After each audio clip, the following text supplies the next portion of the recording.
en quelques clics sur un dashboard très visuel.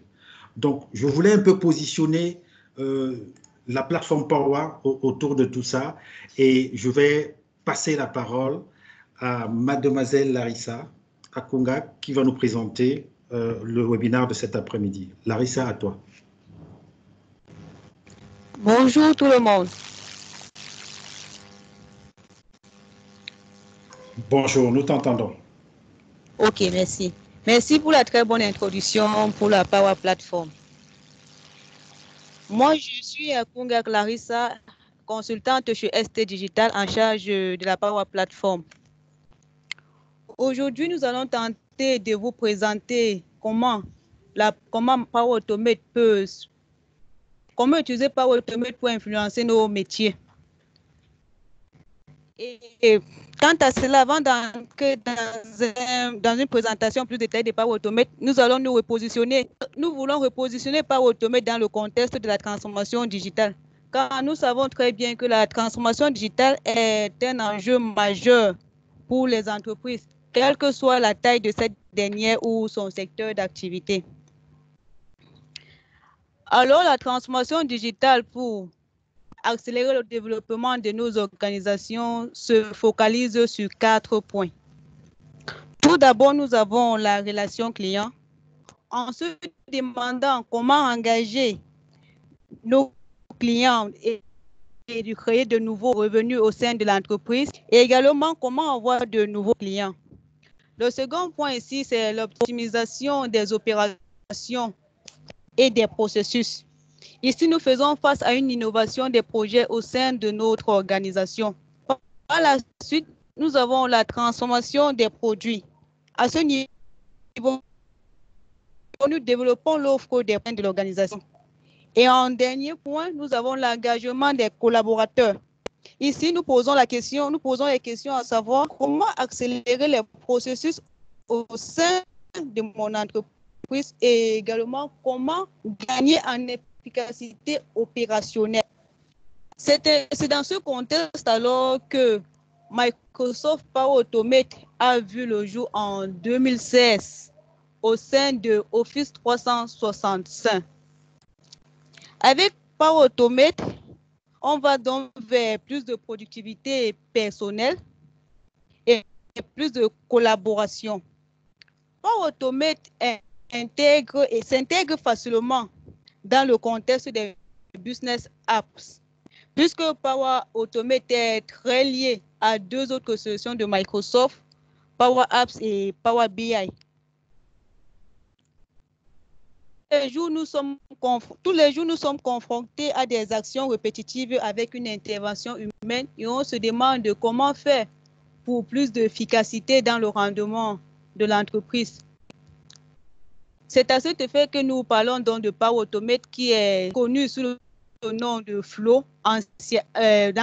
Auparavant, on appelait ça Microsoft Flow, mais aujourd'hui, c'est Power Automate. Donc, si vous entendez quelque part Microsoft Flow, Microsoft Power Automate, ce sont les mêmes logiciels. Et nous ici, nous disons donc que Power Automate est un service qui est basé sur le cloud et permet aux utilisateurs de créer des workflows. Avec Power Automate, on automatise nos tâches et processus de routine dans les différents programmes. Power Automate est constitué d'un ensemble de connecteurs. Les connecteurs ici représentent des ponts qui permettent de lier nos applications avec nos sources de données. Dans les connecteurs, les connecteurs sont constitués d'un déclencheur et d'une liste d'actions. Le déclencheur ici, c'est ce qui déclenche le workflow, ce qui se passe, ce qui doit se produire avant que le workflow se mette en marche. Donc, c'est lui qui est là comme le trigger. Sans lui, le workflow ne se met pas en marche. Et les actions, c'est tout ce qui doit se passer une fois le déclencheur exécuté. Comme déclencheur, nous pouvons avoir l'arrivée d'un email, nous pouvons avoir un timing, nous pouvons également avoir la création d'un fichier. Et action, on dit une fois l'arrivée d'un email, on stocke le fichier dans OneDrive. Une fois l'arrivée d'email, on envoie à notre supérieur hiérarchique. À tel moment, à telle heure, lundi, par exemple, à 9 h, tous les lundis à 9 h, je dois recevoir un compte rendu de tout ce que mes commerciaux ont fait sur le terrain. Donc, c'est un peu ça, à ça que c'est Power Automate. Et bien sûr, Power Automate est destiné aux professionnels.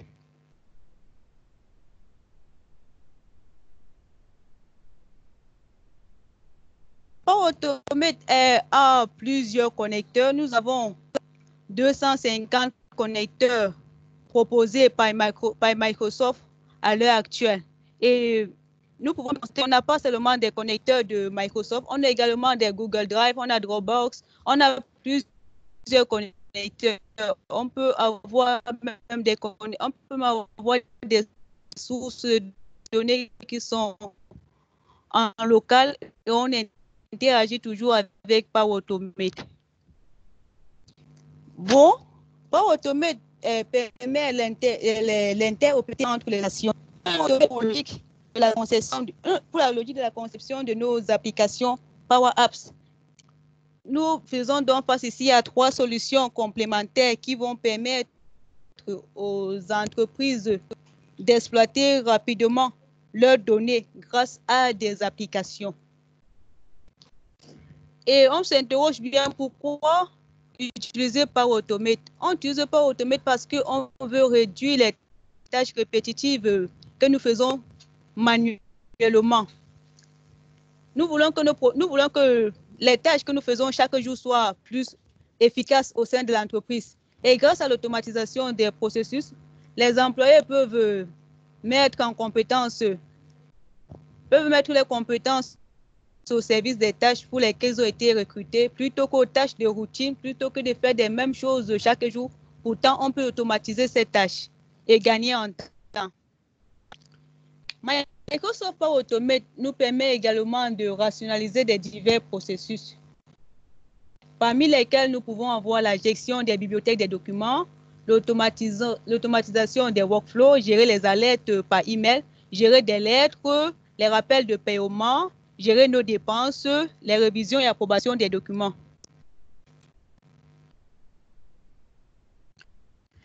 Et par autre avantage, nous relayons ici une réduction des coûts au sein de l'organisation. Nous soulevons également une utilisation plus efficace des effectifs parce qu'à ce niveau-là, il faudrait que l'effectif soit maintenant réduit puisqu'on automatise la majorité de nos tâches.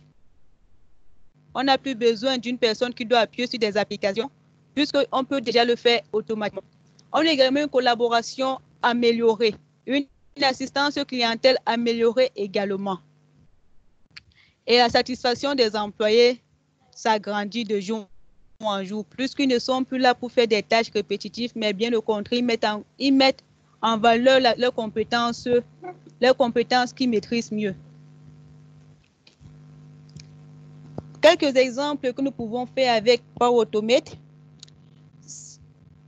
Power Automate, d'abord, c'est un outil qui peut améliorer l'efficacité opérationnelle de tous nos collaborateurs.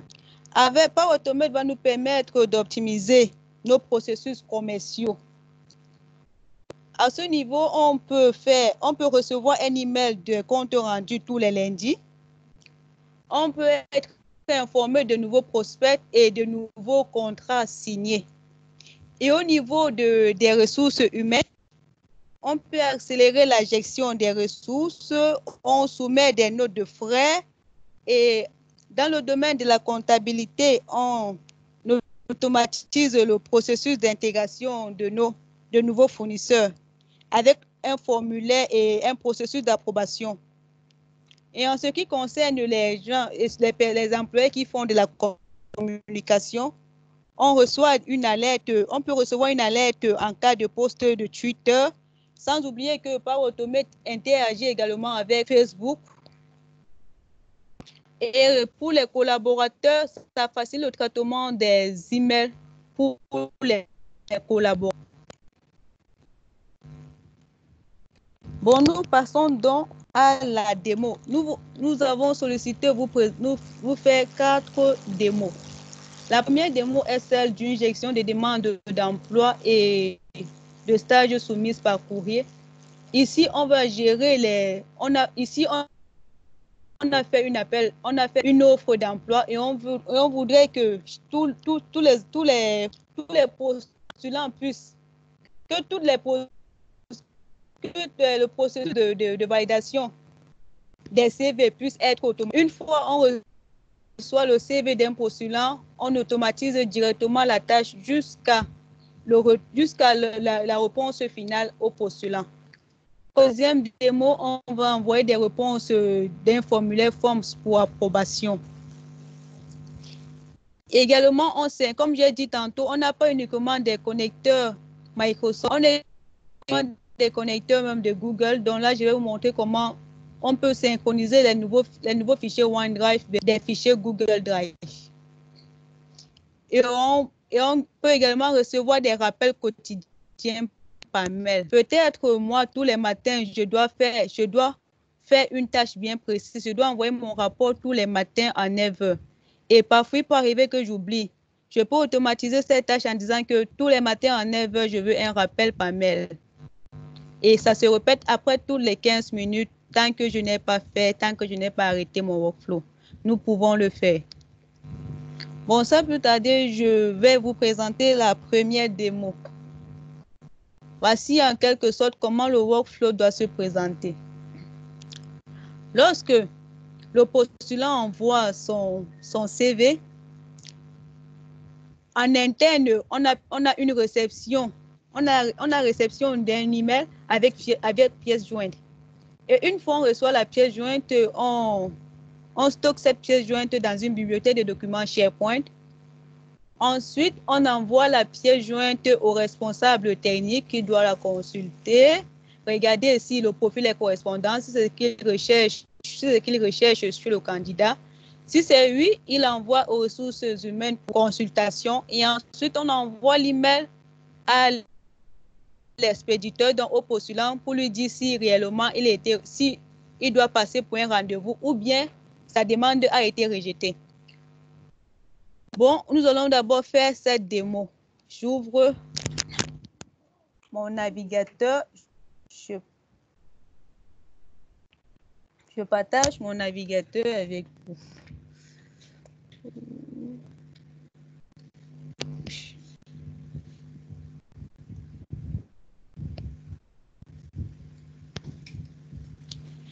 J'espère que vous voyez l'écran. Oui. On arrête ça, oui. OK. Oui, ça va. Bon, là, Oui, c'est bon. Là, nous avons l'interface Power. OK, merci. Ici, nous avons l'interface Power Automate. Là, nous avons la page d'accueil de Power Automate où on me présente mes demandes d'approbation qui sont en attente. Ici, moi, j'ai 49 demandes d'approbation que je n'ai pas approuvées. Donc, Power Automate garde également c'est un peu constitué d'un bouquet d'approbation. Ça garde la liste de nos approbations, celles que nous n'avons pas validées.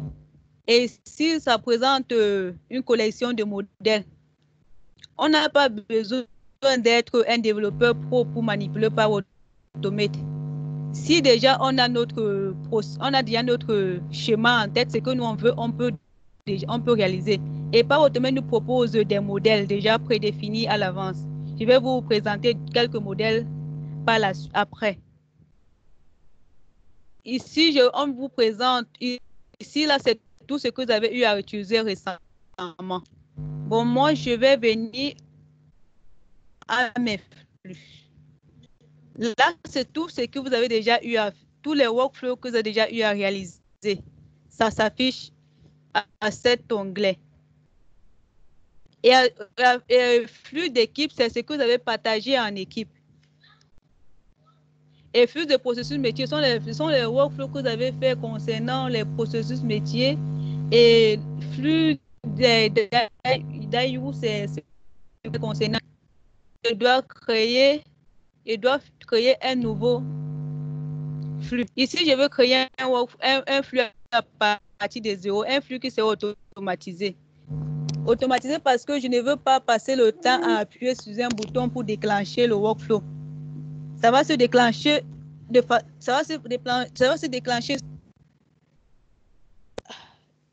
dans notre premier démo, c'était au départ, on faisait à l'arrivée des nouveaux mails. Donc, lorsque le postulant envoie sa demande, qu'est-ce que c'est? Donc, ici, je dois prendre comme déclencheur. Ça nous propose la liste des déclencheurs. Comme déclencheur, ici, je prends à l'arrivée des nouveaux emails. Parce que c'est quand l'email va arriver dans la boîte du secrétariat, je dis n'importe quoi, ça va arriver dans la boîte de la secrétaire que le workflow doit se déclencher. Donc, ceci dit que le postulant postule à l'adresse email, à une adresse email quelconque, que ce soit la secrétaire, que ce soit les ressources humaines, mais ici, dans notre cas, j'ai pris une secrétaire. Et là, ça part dans sa boîte, dans sa boîte de réception. C'est là qu'ils ont mis inbox. Ici, ici, on ne remplit pas. Donc, on dit que lorsque le mail arrive, ça arrive à qui? Là, c'est mon adresse à moi. Je n'ai pas besoin de spécifier. En copie, non, je ne mets personne. En copie cachée, je ne mets personne. 2. Ici, on peut également spécifier si c'est que les demandes passent par une adresse email avant d'arriver chez vous. Vous pouvez dire que lorsqu'un message vient de tel, par exemple, si ça vient de rh@www.com, je reçois une autre, ça déclenche sur mon workflow. Mais là, je ne vais pas spécifier de quelle adresse ça vient. L'importance du mail, que ça soit élevé, normal ou basse, non. Avec pièce jointe, oui, je veux que ça soit avec une pièce jointe. Donc, lorsque c'est avec une pièce jointe, c'est ce qui doit se passer. Ça doit inclure des pièces jointes. Et maintenant, c'est à ce niveau aussi que ça commence à devenir intelligent parce que là, on veut filtrer l'objet du mail. Là, c'est ma boîte de réception. Ça, c'est ma boîte que j'utilise tous les jours. Donc, pour filtrer le mail pour filtrer le mail concernant les postulants, il faudrait qu'un objet il puisse avoir au moins une demande d'emploi. Je mets la demande d'emploi. Oui. Donc, quand le mail arrive, le workflow doit analyser. Est-ce que ce mail sort en objet, il y a demande d'emploi? Oui, s'il y a une demande d'emploi, il va faire les autres actions que je vais poursuivre par la suite. Mais dans le cas contraire, rien ne se passe. Et ici, j'obtiens la pièce jointe. Parce qu'il faudrait que je garde la pièce jointe dans une bibliothèque de documents SharePoint. Ici, je cherche Outlook. Ça, ce sont les ensembles d'actions. Notre déclencheur ici, c'est à l'arrivée d'un nouveau email. Comme action, je veux obtenir la pièce jointe liée à mon email que j'ai reçu. Comme ID du message, je cherche parmi les contenus dynamiques, je prends ID du message. Et comme ID de pièce unique, je prends toujours ID de la pièce unique. Bon, comme vous avez constaté, ça a automatiquement mis un contrôleur. Un contrôleur qui dit qu'à chaque fois que l'email s'y arrive, ça applique à chaque mail, c'est les ensembles d'actions aussi à l'intérieur. Et comme adresse de boîte aux lettres, je ne suis pas obligée de mettre, je laisse ça vide. Bon, j'ai dit qu'une fois, lorsque j'obtiens, il faudrait que je puisse créer le fichier dans la liste, dans la bibliothèque de documents SharePoint. J'ai déjà créé cette bibliothèque de documents. Dans les webinaires précédents, vous avez montré comment créer les bibliothèques de documents de SharePoint. Donc, je vais juste utiliser une bibliothèque de documents déjà créée à l'avance. Bon, et dans SharePoint, je veux créer le fichier parce qu'il faudrait que je sauvegarde, il faudrait qu'on puisse stocker les CV dans un document. Et bien sûr, il faudrait qu'on le stocke en ligne dans le cloud. Là, je prie. Ici, mon site s'appelle Zone de démo. Et mon chemin d'accès, j'ai appelé ce dossier recrutement. Je choisis ce dossier. Le nom du fichier, je prends le nom du fichier de la pièce jointe. Je prends ici. Et comme contenu du fichier, je vais prendre ça. Une fois créé un fichier, il faudrait que j'envoie. Lorsque le fichier est créé dans SharePoint, je dois envoyer ça au responsable technique. Ici, je dois envoyer un email avec action. Ici, je cherche à envoyer un email avec des actions. Je dois envoyer à qui? Je dois toujours utiliser mon adresse parce que je ne dois pas, si j'entre notre adresse, on va perdre un peu de temps pour vous présenter comment ça fonctionne. Ici, j'entre toujours mon adresse. Et comme objet, je mets là nouvelle d'emploi. Nouvelle demande d'emploi. Et parmi les options d'utilisateur, je mets donc les options que le responsable technique doit choisir. Là, je mets approuver. Comme deuxième option, je mets rejeter. Donc, il peut soit approuver le CV, soit rejeter le CV. À ce niveau, il doit conditionner. Si c'est oui, il envoie une réponse au postulant et il envoie au responsable, il envoie la RH, il met en copie le postulant. Bon, il doit utiliser un contrôleur, une condition. Et dans la condition, je dois récupérer la réponse des options. La réponse que le responsable technique a envoyé là, je dois prendre selected option. Si c'est égal à, parmi les options que j'ai remplies là, c'est approuver ou rejeter. Donc là, je prends si c'est égal à approuver. Si c'est égal à approuver, oui, qu'est-ce que je fais? Si c'est oui, je dois envoyer un email au RH.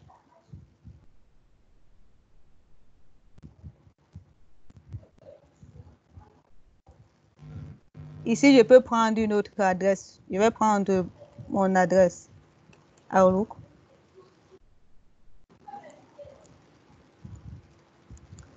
Et comme objet, c'est, permettez-moi, je vais regarder ce que j'ai mis là.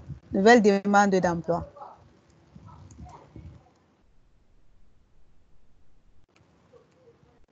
Nouvelle demande d'emploi.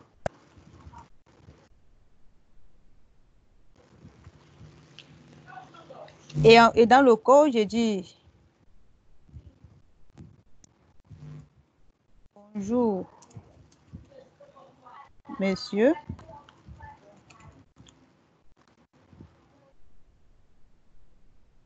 Le candidat en copie a attiré mon attention et je prie le candidat de se présenter tel jour à n'importe quelle heure. Et en copie, je mets donc le postulant. Le postulant, c'est lui qui a initié, c'est lui qui a déclenché le workflow. Donc ici, je dois chercher son adresse mail. L'adresse mail de la personne qui a d'abord envoyé. Ici, c'est le propriétaire. Je prends celui-ci. Et ici, lorsqu'on envoie, ici, on doit ajouter les pièces jointes. Ici, comme test d'en-tête,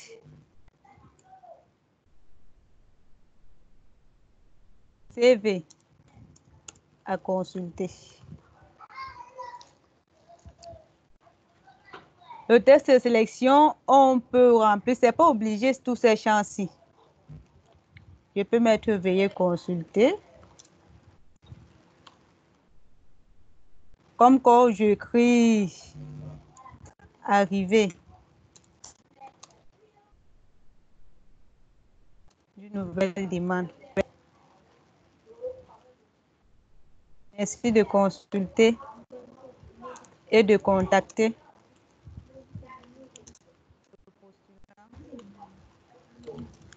si nécessaire.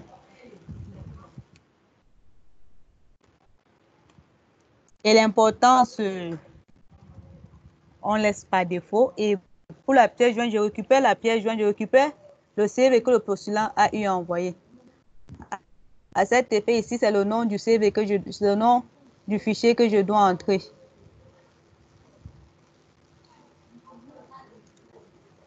Et le contenu de la pièce jointe, bien sûr, je dois prendre celui-ci. Bon, on a fait le cas si il avait choisi approuver. Et le cas où il ne choisit pas, et le cas où il choisit rejeter, qu'est-ce qui se passe? Bon, ce que je dois faire, je dois copier ce que j'ai mis dans oui et venir prendre dans mon presse-papier et changer juste le contenu.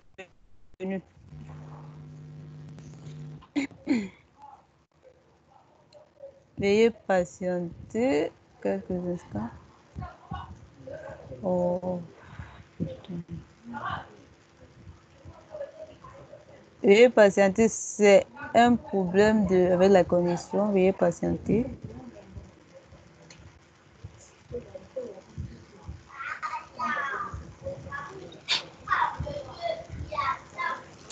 J'ai lancé l'enregistrement du workflow. Ça a bien été enregistré. Bon, maintenant, là, j'ai choisi le presse-papier.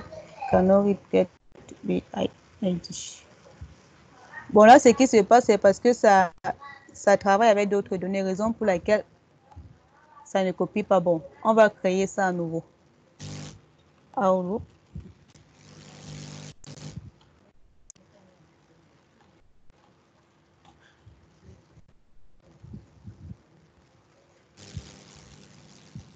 On envoie un email.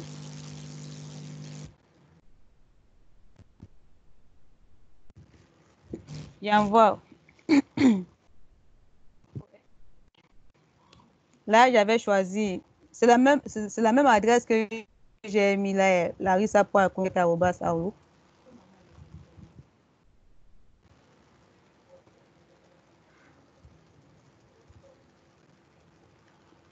En objet, je mets une nouvelle demande. Je peux mettre. Donc, pour faire la différence, ici, je vais mettre une nouvelle demande d'emploi. Intéressant. Ici, je mets une nouvelle demande d'emploi rejetée.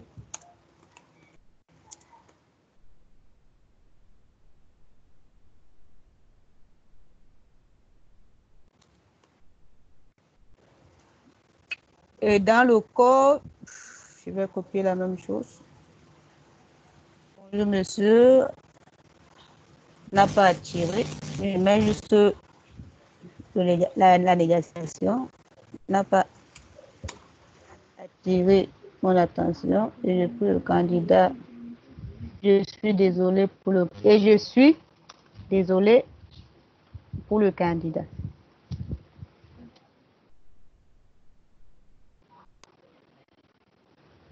Et si je mets le candidat en copie, j'ajoute un contenu, je mets le candidat en copie. Là, j'enregistre mon workflow. Bien évidemment, tous ces tests-ci en haut, envoyer un email, tout ça, on peut modifier, on peut renommer tous ces en-têtes pour plus de compréhension. Ici, on peut mettre envoi d'email au RH en cas de succès. Ici, envoi d'email, tout ça, on peut renommer. Bon, nous allons donc faire le test. Nous avons dit à l'arrivée d'un email. Permettez-moi, c'est mieux que je partage tout mon bureau avec vous.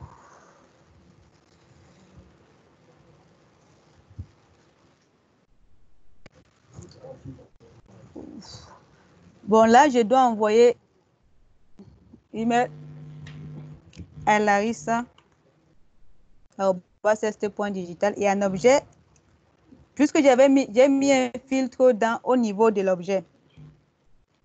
Ici, je dois mettre demande d'emploi afin que le workflow puisse reconnaître son déclencheur. Sinon, tous les emails que n'importe qui enverra, moi, le workflow doit se déclencher de façon automatique et ça va faire vraiment une surcharge pour moi. Ici, je mets la pièce jointe. Donc là, moi, je suis le postulant. C'est moi le postulant. Là, je mets...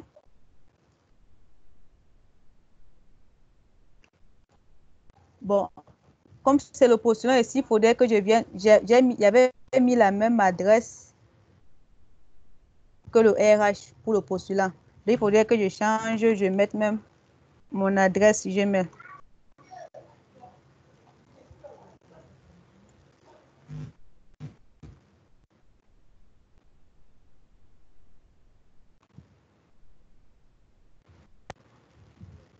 Oui. OK. C'est bon. Bon, je viens, j'ajoute la pièce jointe.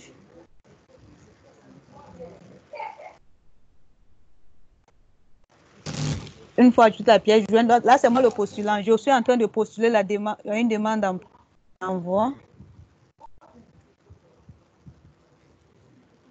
Ici, moi, j'ai reçu l'email.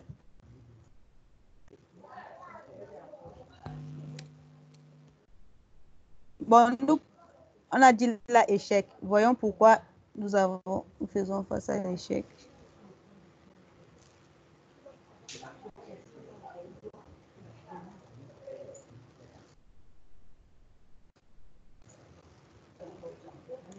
Bon, on a eu quelques petits soucis avec la configuration. On vérifie, ID de la pièce jointe, le nom, envoyer l'email, nouvelle demande d'emploi, on enregistre.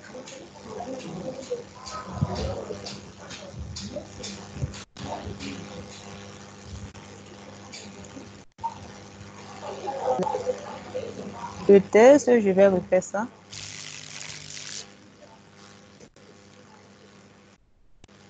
Bon, ici, on dit une action a échoué. Ça a bien créé le fichier.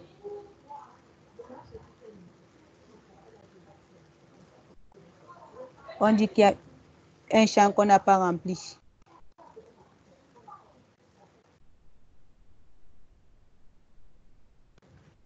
On modifie ça ici, là. Envoyer email avec les options.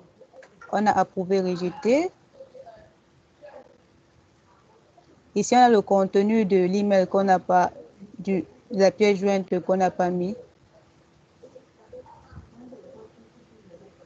On enregistre.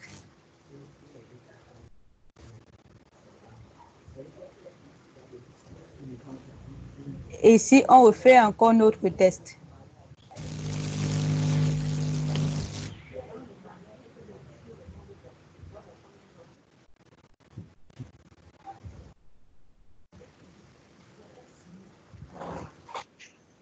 Bon, là, voici sa nouvelle demande.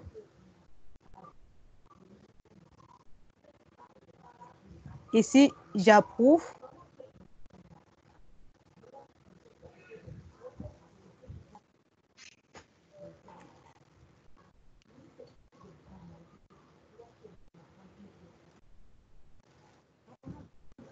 Quand j'approuve, je suis... Apparemment, nous avons une répétition.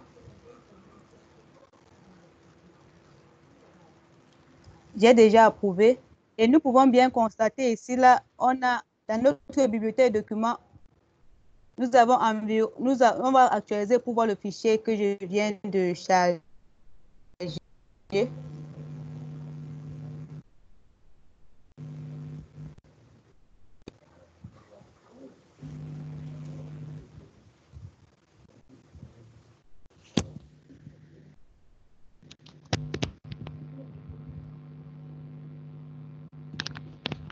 Bon, en quelque sorte, vous avez vu comment peut se passer un processus de recrutement. Mettre tout le workflow en marche. Voici ce que je viens de charger là. C'est cette image-là que j'ai chargée.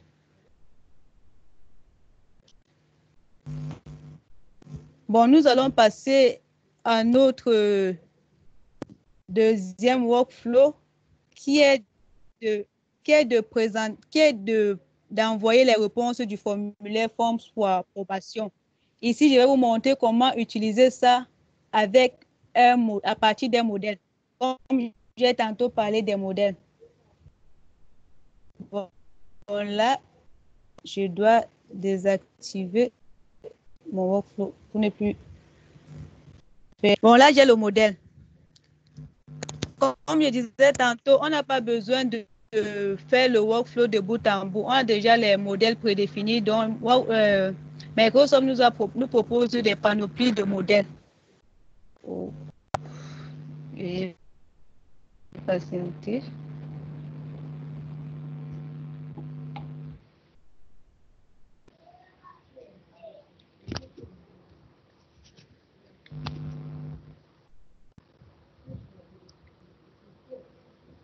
Bon, là, j'ai cliqué sur notre modèle. Permettez-moi de lire. Envoyer les réponses du formulaire Forms pour approbation.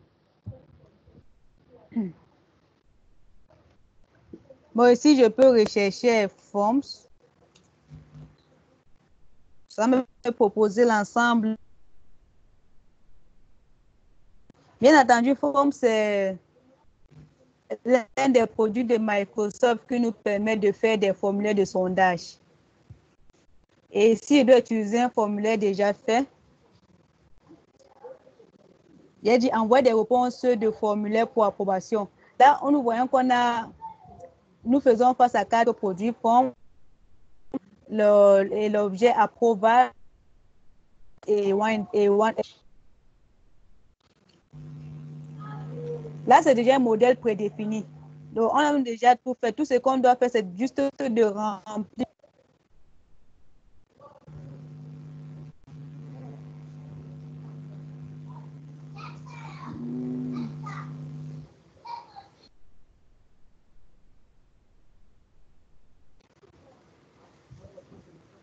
Bon, là, ici, ça me connecte aux différents produits.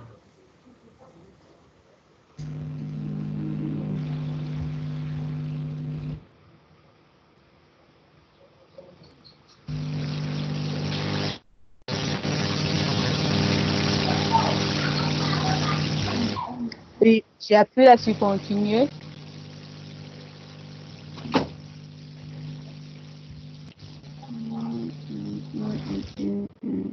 Ça change encore. Mais déjà, avec des modèles, vous pouvez déjà faire des choses. Vous pouvez déjà faire des workflows pour votre organisation. Là, je vais choisir mon formulaire sur qui, le formulaire sur lequel le workflow doit agir. Un formulaire. Ça charge la liste des formulaires que j'ai déjà eu à créer.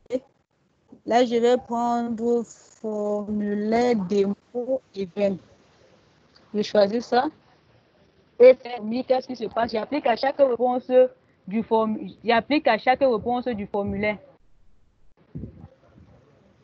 Ça change encore la liste. Je dois choisir le même formulaire utilisé plus haut.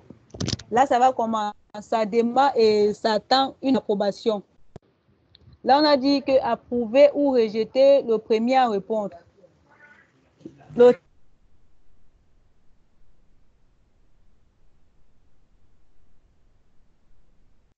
titre, réponse Forms. Affecté à qui? Ça, c'est l'approuveur. Je dois prendre. Je peux prendre une adresse, n'importe l'adresse outlook.com. Le détail, là, c'est à moi le texte que je veux écrire. Merci d'approuver.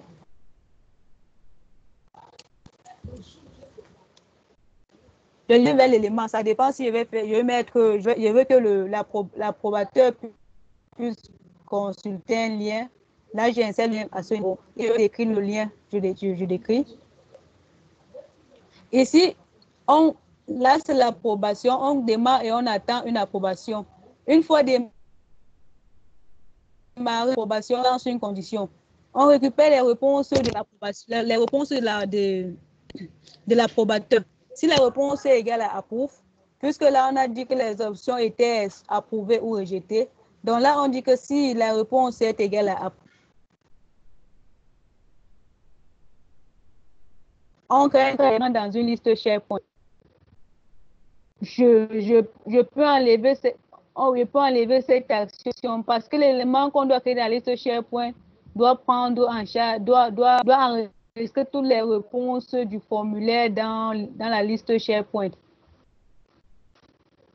Mais là, je n'ai pas une liste SharePoint déjà créée, donc je vais supprimer cette enceinte. Et comme action, je peux mettre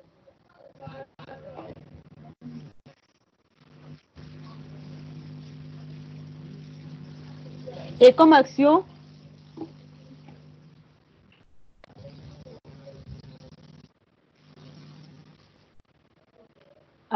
ok, l'écran est revenu. Ok, et comme action, là, je vais mettre qu'on envoie l'email parce que je n'ai pas une liste SharePoint déjà créée à l'avance.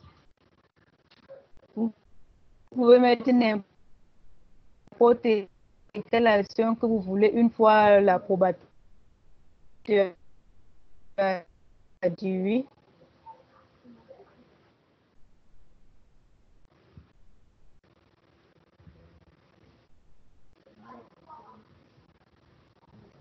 Je charge encore. Outlook, envoi d'email.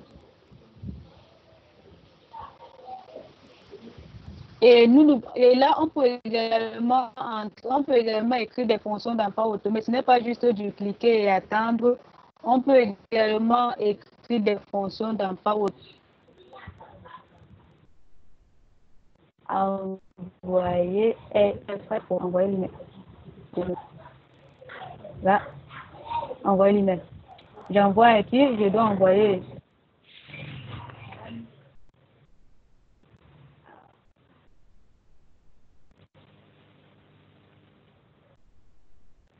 gmail.com comme objet, je laisse ce qui est par là. On peut tout laisser cette option. Si c'est non, on envoie une autre question.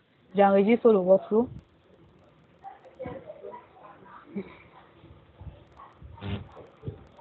Excusez-moi, madame, l'image est arrêtée chez nous. Là. Je suis en train, une fois enregistré pour vérifier, pour déclencher mon workflow.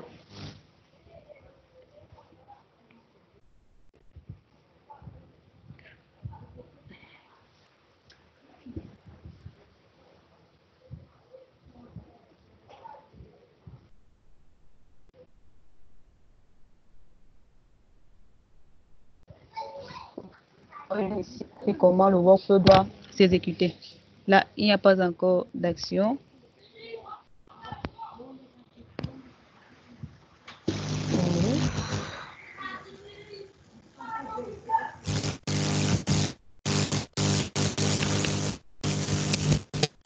Veuillez patienter, s'il vous plaît.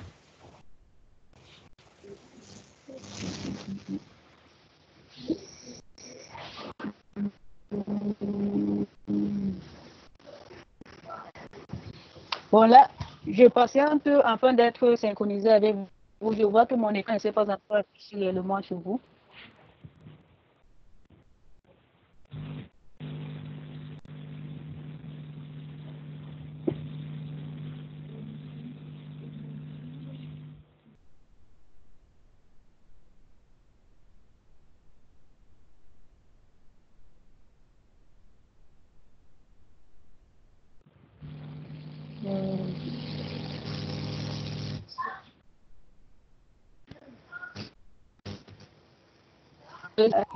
Vous voyez autre chose sur l'écran à part le changement?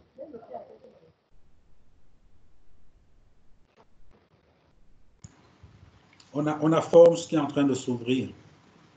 Bon, là, dans mon formulaire, On a les formulaires, oui. On a les différents formulaires sur l'écran. C'est bon pour toi? Ah, ok, je vais alors patienter puisque chez moi, c'est déjà ouvert. Je vais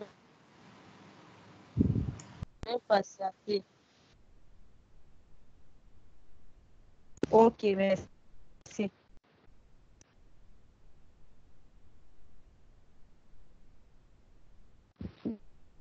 Là, je cherche mon formulaire puisque dans mon workflow, j'ai sélectionné formulaire démo événement.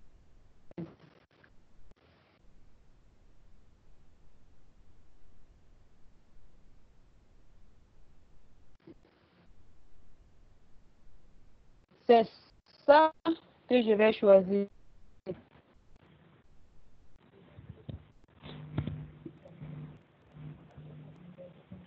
Ça charge encore.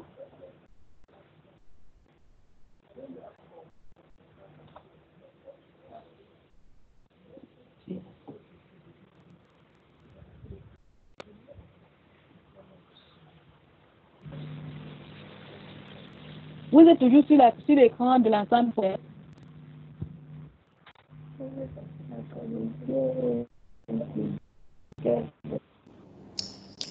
J'ai l'impression que l'écran s'est planté chez moi, Ok. que ça n'évolue pas.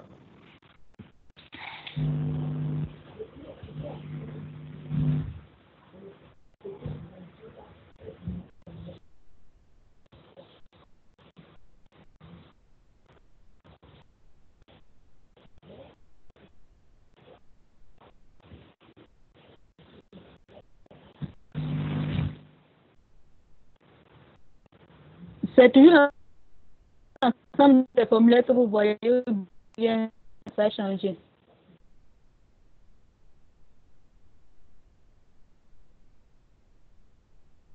Larissa, il faut peut-être rafraîchir ton écran, départager et repartager. C'est la même sur deux personnes, Larissa, il faut départager et repartager ton Tu écran. dois. Ok, je crois aussi que c'est à cause de la panne. Il faut essayer de partager juste l'écran de ton navigateur. Ce sera plus fluide. Parce que tu cherches le desktop. Voilà. Ok, d'accord.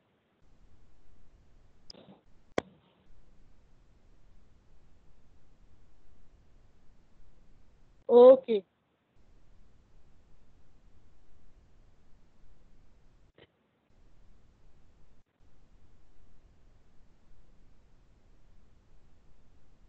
Ok. C'est bon, je vais partager mon navigateur.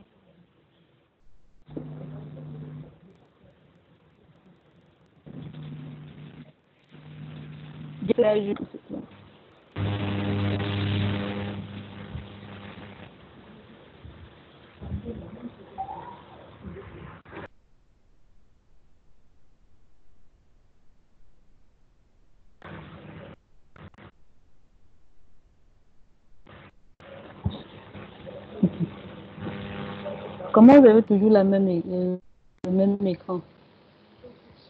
C'est tout ça.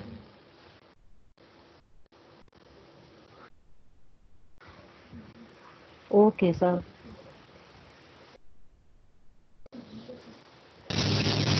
Bon, je voulais patienter. Bon, chez moi, c'est déjà bon. J'attends donc que chez vous, ça s'affiche.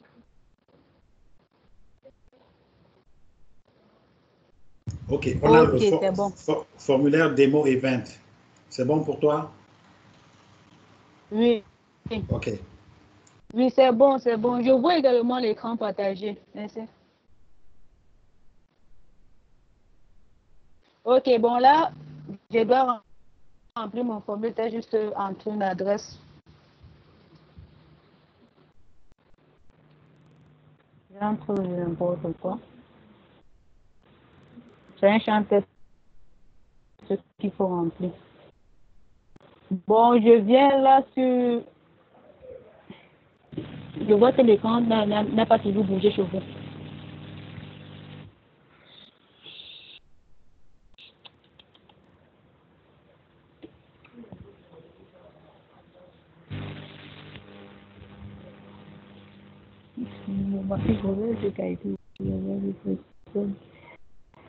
Ouais.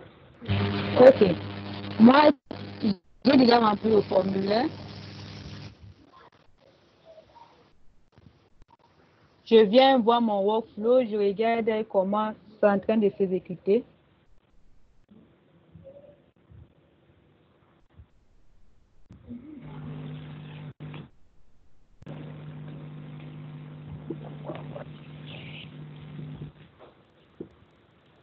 Bon, j'actualise là toutes les exécutions pour voir ce qui est déjà exécuté.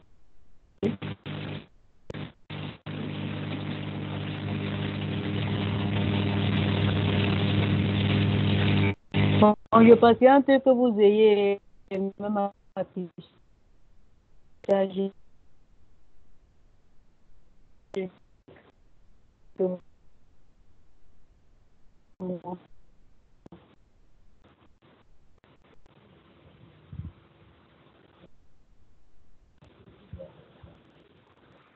Ça charge encore la fenêtre charge. Mais bon, quand le client a reçu la demande d'approbation, l'état de mon workflow c'est en cours d'exécution, j'ai reçu la demande d'approbation, je vais partager l'écran avec vous.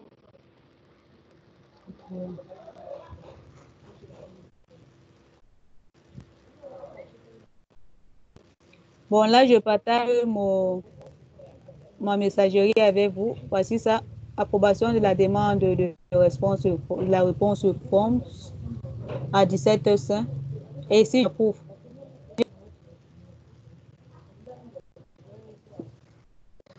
Ah, vous ne voyez pas encore l'écran, désolé.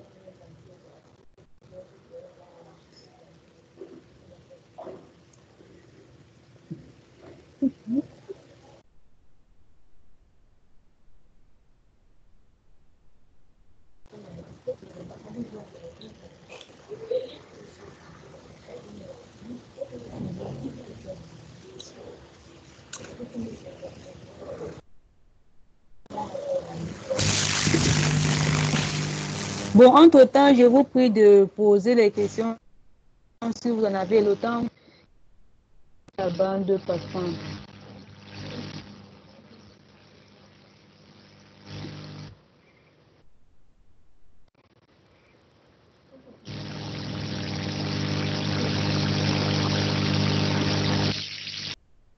Des questions? Larissa? Oui. Le temps que l'écran change, moi j'avais, c'est bon, on a l'écran. J'avais deux petites questions. La première, tout à l'heure, dans le premier workflow du process de recrutement avec les CV, à un moment, Oui. on avait une erreur. Je voulais savoir, est-ce qu'il y a un debugger intégré dans Power Apps, dans la Power Platform? Ça, c'est la première question. Et la deuxième question, c'est qu'il y a quand même un peu de... C'est une plateforme no-code, mais est-ce qu'elle a des liens avec la plateforme, du moins l'environnement Visual Studio? Est-ce qu'il y a des liens potentiels? Est-ce qu'il y a des connecteurs vers Visual Studio? Avec Visual Studio, il n'y a pas de connecteur, mais on peut quand même connecter via un gateway. Via une passerelle de données, je veux dire. Et pour la première question, pour un débogueur, oui, il y en a des débogueurs sur la plateforme Community. On peut trouver des solutions face à nos problèmes.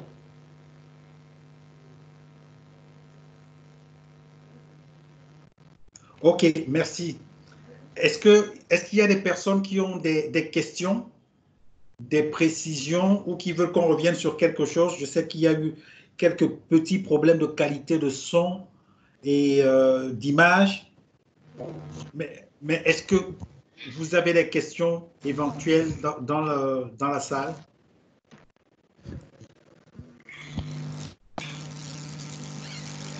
Soit vous levez la main, M. Traoré, allez-y. Allez-y, M. Traoré.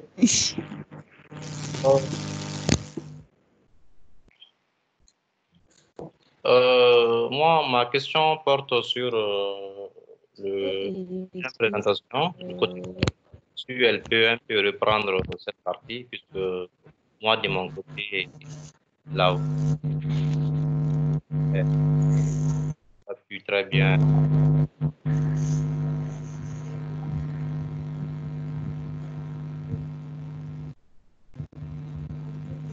Je ne vous ai pas bien suivi, Monsieur Traoré.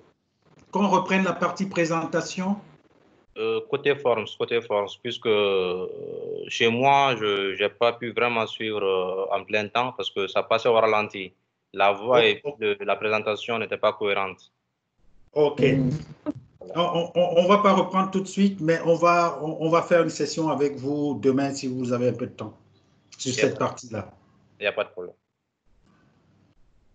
Il n'y a pas de problème. On va allô? pour le reste. Allô? Oui. Oui, par rapport au problème du monsieur, j'aimerais profiter pour demander si c'est possible d'envoyer en fait l'enregistrement, de mettre l'enregistrement à disposition de tout le monde. L'enregistrement sera disponible d'ici samedi via un lien sur le blog que nous avons partagé en début de session. Donc oui, ce sera disponible. Le temps juste de traiter, on fait un peu de traitement avant de la publier.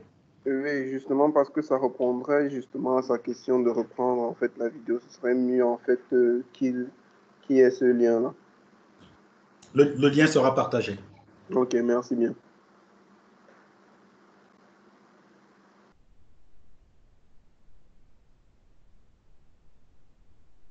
Est-ce qu'il y a d'autres questions, préoccupations? Tout à l'heure, j'ai vu M. Patrick Yaouma qui a levé la main, mais qui n'a pas posé de questions. Donc, voilà l'occasion.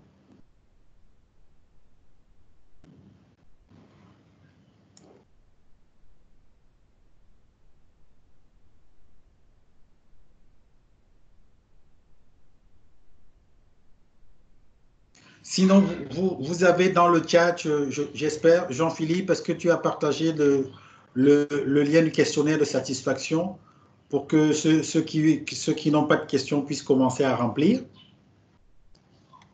Je le fais de ce pas, oui. Merci. Est-ce que vous avez des questions, des éclaircissements, des préoccupations?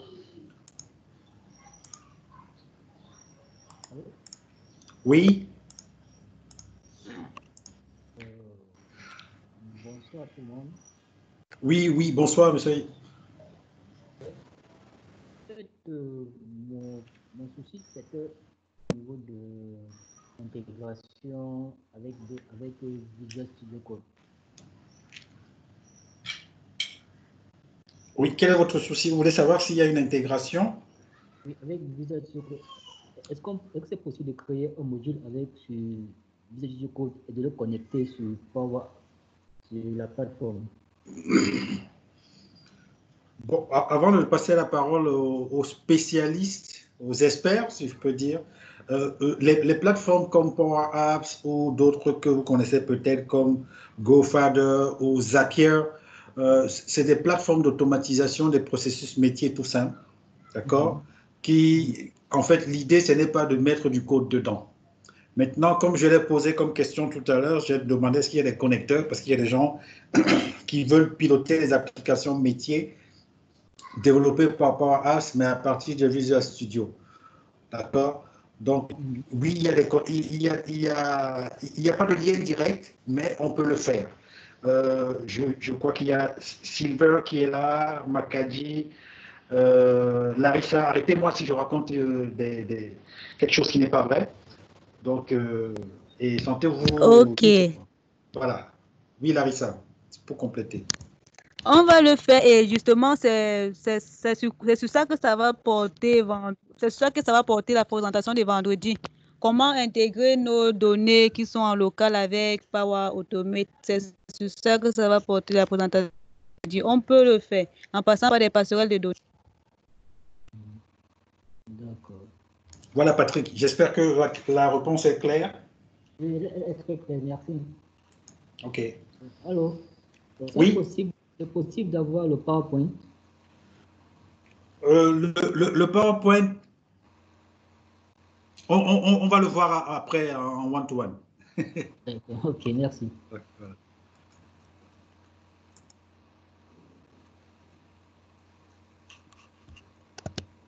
Est-ce qu'il y a d'autres préoccupations, d'autres questions?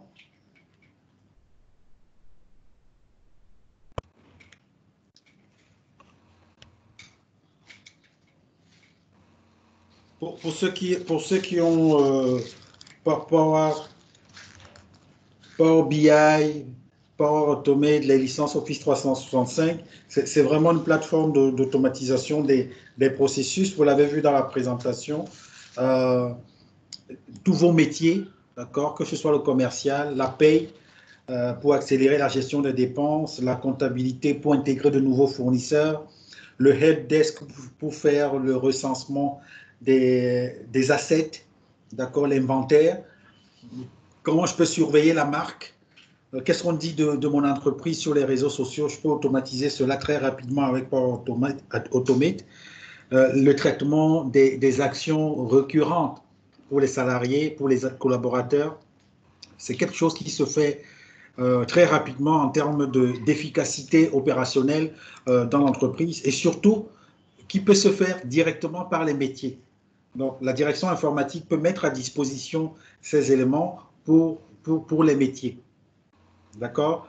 Donc, gestion documentaire, automatisation des processus, alerte sur les processus ou sur les tâches, campagne marketing par email, lettre de remerciement, rappel sur le recouvrement, sur le paiement, sur les facturations, le cash collection, voilà, ce genre de processus, ce genre de rappel, des approbations documentaires, on en a beaucoup avec nos fameux paraphrases, la gestion des requêtes des employés, je veux un AVI, qui je veux des congés, qui je veux telle chose. Donc, c'est des choses qu'on peut automatiser très rapidement avec la plateforme Power. Donc, je ne sais pas s'il y a d'autres questions. Sinon, le formulaire, oui, monsieur Conlan, oui, le formulaire d'évaluation est disponible. Le lien vient juste d'être posté sur le chat et vous pouvez y répondre. Vendredi, comme a dit Larissa, il y a une deuxième session toujours autour de Power Automate. Maintenant, on va travailler avec vos applications Legacy. Oui, monsieur Aïdara. Monsieur Aïdara, Chérif Aïdara, vous avez la parole.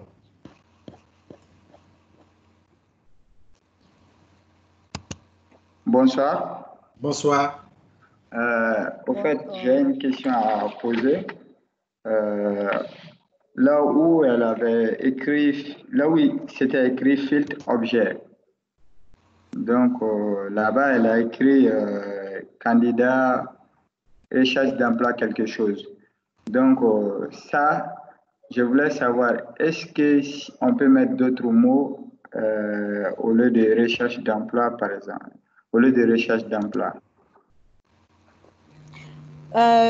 Oui, on peut mettre d'autres mots. Moi, ce que j'ai fait, c'était mail.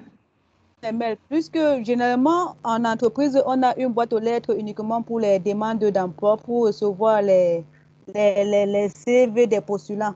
Mais là, comme c'est ma boîte à email, ma boîte personnelle, j'ai voulu filtrer le message pour que lorsque n'importe quel mail arrive, ça ne puisse pas déclencher le workflow. Uniquement le mail qui a pour objet demande d'emploi. Donc, lorsque ça reconnaît l'objet demande d'emploi, ça déclenche le workflow. Ça, c'était juste un filtre. Mais quand déjà vous avez une adresse email destinée à recevoir les demandes d'emploi, vous n'avez pas besoin d'utiliser. Et votre question, on peut bien même changer le contenu. On peut mettre n'importe quelle chaîne. Voilà, parce que c'est un ensemble de groupes. Au fait, comme on ne sait pas exactement, ce que le demandeur va mettre dans la partie objet, donc est-ce qu'il y a une possibilité de mettre autant de chaînes de caractères qu'on veut. Non, non. Généralement, lorsque on rencontre souvent des offres d'emploi qu'on dit que à l'objet, mettez demande d'emploi. Donc, on spécifie l'objet que le candidat doit mentionner lors de l'envoi de son email. J'ai déjà vu ça sur plusieurs offres. On spécifie l'objet. En objet, mettez demande d'emploi. Parce que si vous ne mettez pas ça, on ne doit pas recevoir. Ça doit pas, le workflow ne doit pas s'exécuter normalement. Et c'est vous qui serez perdant à la fin. OK. Merci. OK, merci.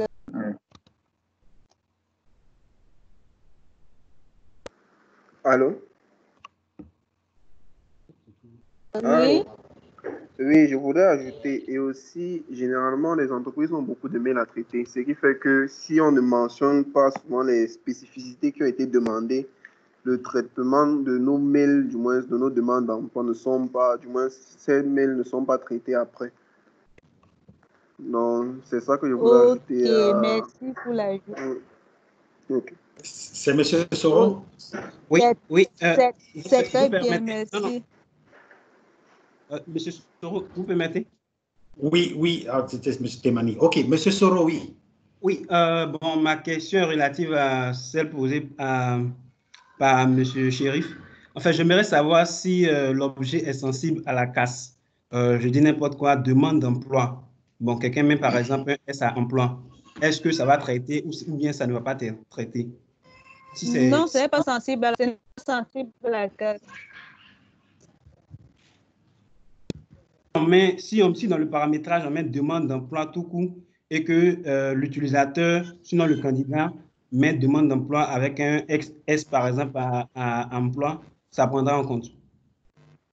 Ou bien par exemple, il met emploi avec E majuscule. Alors que dans le paramétrage, on a mis emploi avec E minuscule. Est-ce que ça prendra en compte?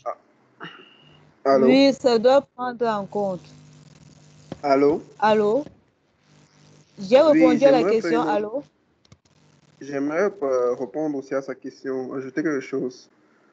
En fait, lorsqu'on écrit, comme on l'a fait dans la présentation, vous avez par exemple écrit demande d'emploi sans S. Oui. Oui, si la personne mentionne demande d'emploi dans la même syntaxe, du moins que ce soit majuscule ou minuscule, ça va prendre en compte. Si la personne ajoute du texte avant ou après demande d'emploi, aussi, ça doit prendre en compte. Mais si la personne change un caractère au milieu de demande d'emploi, c'est-à-dire entre demande et emploi, mais quelque chose, c'est là où ça peut en fait créer problème. OK, exactement, c'est ça, merci, c'est ça. OK, merci bien. Je voulais juste préciser que... merci également à vous. Merci pour les réponses. Je voulais juste préciser que dans les process comme cela, très souvent, ce qu'on observe en entreprise, c'est qu'il y a des alias de email vers lesquels on route ce genre de message. Donc, le filtre ne se fait pas sur l'email, le filtre sur l'objet, mais le filtre se fait sur l'envoi directement dans la boîte aux lettres candidature@société.com. D'accord? C'est là où on envoie toutes les demandes et ensuite on traite. Donc, la question de la casse est traitable, mais ce n'est pas l'habitude que nous voyons dans nos différentes entreprises. Je sais que nous tous, on utilise toujours une adresse stage@emploi@ ou alors, pour ceux qui sont gentils, ils vont directement drh@société.com. Donc, oui, Sylvain.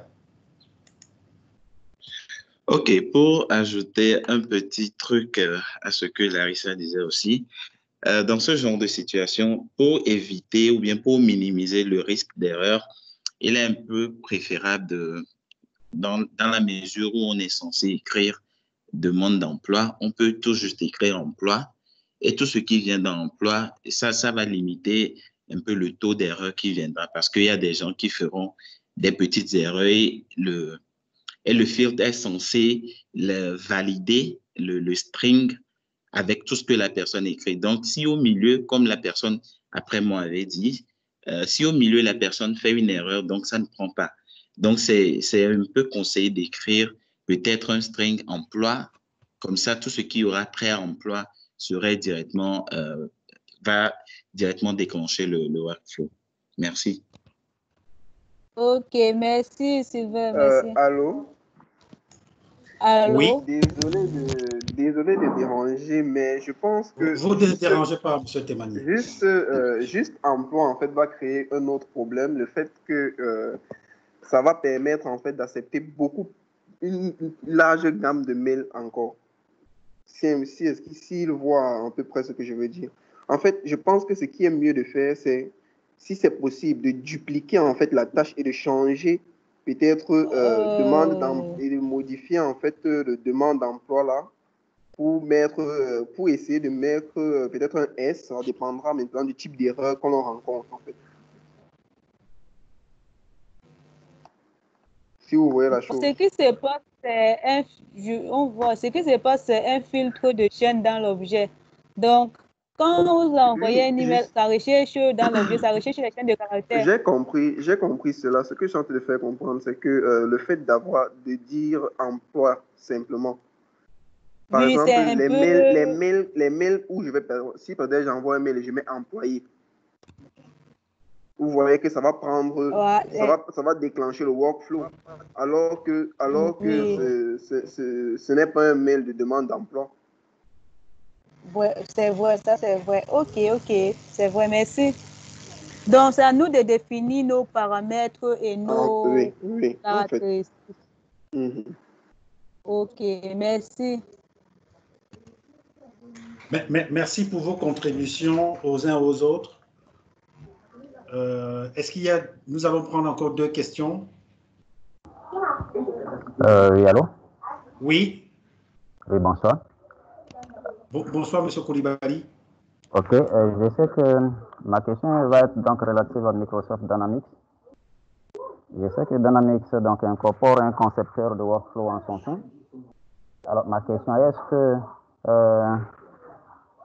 Power Automate peut permettre, n'est-ce pas, de faire la conception de workflow, peut être intégré à Microsoft Dynamics 365 FO pour développer des workflows?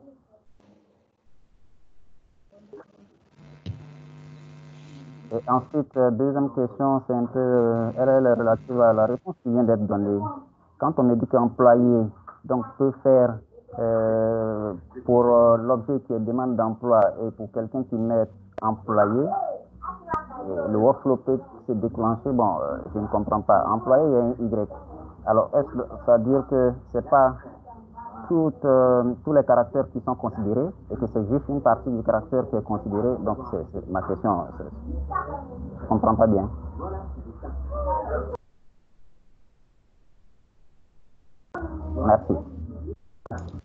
Merci, M. Koulibaly. Oui, monsieur, pour la première question, Dynamics et Power Apps. Oui. Pour la première question, Dynamics 365 et Power Apps, votre question était de savoir si on peut facilement intégrer Power Automate à Dynamics 365, c'est ça? Oui, c'est bien ça. Alors, la question était de savoir si Dynamics 365 et Power Automate peuvent fonctionner ensemble, c'est ça? Oui, c'est ça, Larissa. Oui, c'est ça. Oui, c'est ça. Ok, la réponse est très oui, puisque la plateforme Power s'intègre très facilement avec Dynamics, et avec Dynamics on gère également les environnements de la Power Platform. Et pour la deuxième question, c'est à tout un chacun, moi c'était juste un exemple banal, c'est à tout un chacun de définir, mais quand cela ne tient, le workflow recherche les chaînes de caractères. Ça ne recherche pas une lettre ou bien la chaîne de caractères. Et quand on parle de la chaîne de caractères, c'est tout un mot. Je ne sais pas si c'est bon. Allô? Oui, c'est ce que j'avais compris. Pour moi, c'est tout le mot qui est considéré. Alors, donc, par rapport à demande d'emploi, je sais que demande d'emploi... C'est tout le lot qui est con. Voilà. Donc, alors que employé... Allô? C'est pas un OY... Oui, allô? Si, par exemple, moi, j'ai... Oui. J'aimerais préciser que j'ai employé, c'était juste un exemple. Je n'ai pas dit que employé, c'était juste pour avoir le terme emploi. Je sais qu'il n'y a pas de E de demande d'emploi, mais bon. Ok. Non, là, je viens de comprendre. Mais c'est pourquoi ma question. Donc, en fait, ce que je voulais préciser. Le terme considéré ou c'est juste une partie du terme qui est considéré. Donc, c'était effectivement ça ma question. Justement, c'est un exemple. Donc, si par exemple, on avait mis emploi, n'est-ce pas, sans le E, n'est-ce pas? Oui. Si on prend par exemple, on va prendre un mot, on va prendre quoi? Prenons tout simplement, prenons tout simplement Microsoft, n'est-ce pas? Ok. Ok, si je prends Microsoft et que je dis Microsoft, c'est mon mot. Si je marque Microsoft.com, vous voyez que ça va considérer en fait Microsoft.com. Dans Microsoft.com, on a Microsoft. Vous voyez un peu? Oui. Oui, justement, comme il y a Microsoft à l'intérieur de cette chaîne-là, ça va considérer la partie Microsoft et ça va déclencher le workflow. C'est en fait cette remarque-là que je voulais préciser. Ma question est bienvenue pour dire, donc c'était pas par rapport au terme que vous avez utilisé, employé. Ok. C'était juste savoir, est-ce que c'est toute l'occurrence de la chaîne qui est considérée ou c'est juste quelques caractères de la chaîne? Justement. Dans sa recherche, en fait, dans la chaîne spécifiée. Ok.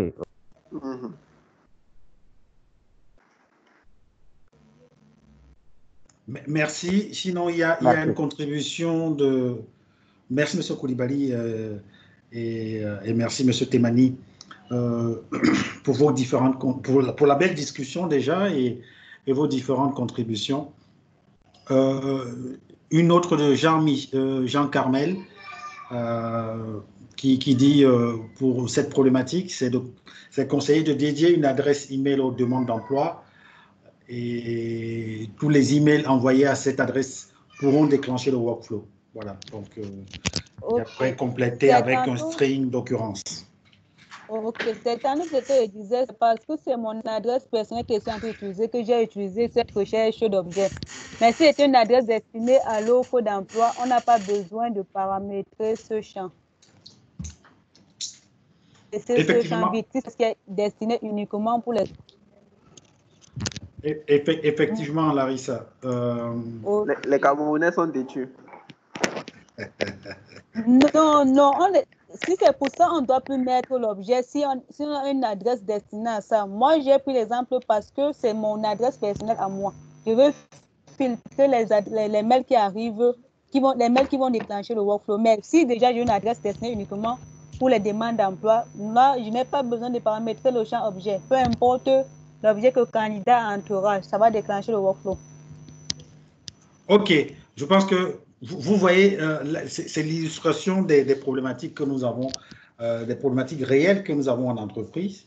Donc, en fonction des sensibilités et de l'environnement, pour ne pas dire du contexte, c'est selon, en fait, comment est-ce que chaque entité adresse ses problématiques. Mais au moins, nous savons que pour gérer les CV, les grandes quantités de CV, par exemple, le routage des adresses email dans différentes personnes, dans le cadre d'un recrutement massif, on peut utiliser la plateforme la Power Platform avec Forms, connecté à Forms pour connecter à la messagerie, pour envoyer les emails et le workflow dans Power Automate. Donc, c'était bien cette discussion. On va prendre 2 dernières questions s'il y en a. Sinon, je vous rappelle qu'il y a le questionnaire de satisfaction qu'il faut remplir. Ça va nous permettre de mieux calibrer les prochains webinars et profiter au mieux le temps que nous passons avec vous. Est-ce qu'il y a d'autres questions? Oui. Monsieur Soro, oui. Excusez-moi. Si je me rappelle bien, pendant la présentation, j'ai cru avoir, à moins que je me trompe, vous pouvez me corriger si je me trompe, j'ai cru avoir 4 démos que nous devions faire. Mais là, nous avons suivi une démo. Est-ce à cause du problème ou à cause du temps imparti? Bon, je ne sais pas si c'est moi qui ai mal suivi. Larissa, est-ce qu'on a fait toutes les démos? Ou on a gardé un peu pour vendredi?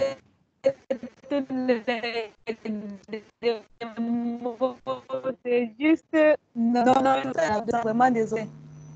Mais on peut se prendre un IB, on fait le reste de la démo. Si pour ceux qui sont intéressés. Donc, pour reprendre à M. Soro, on n'a pas fait toutes les démos par rapport au temps imparti, mais aussi parce que ce webinaire continue avec l'accès aux données métiers en entreprise. Donc, on peut recommencer vendredi avec les démos qui n'ont pas été faites pour en faire profiter tout le monde et continuer avec la connexion aux données locales en entreprise qui ne sont pas dans le cloud. Donc, je pense que c'est ce que nous allons faire. OK, merci, M. Soro. Dernière question, dernière remarque, préoccupation avant qu'on nous clôture.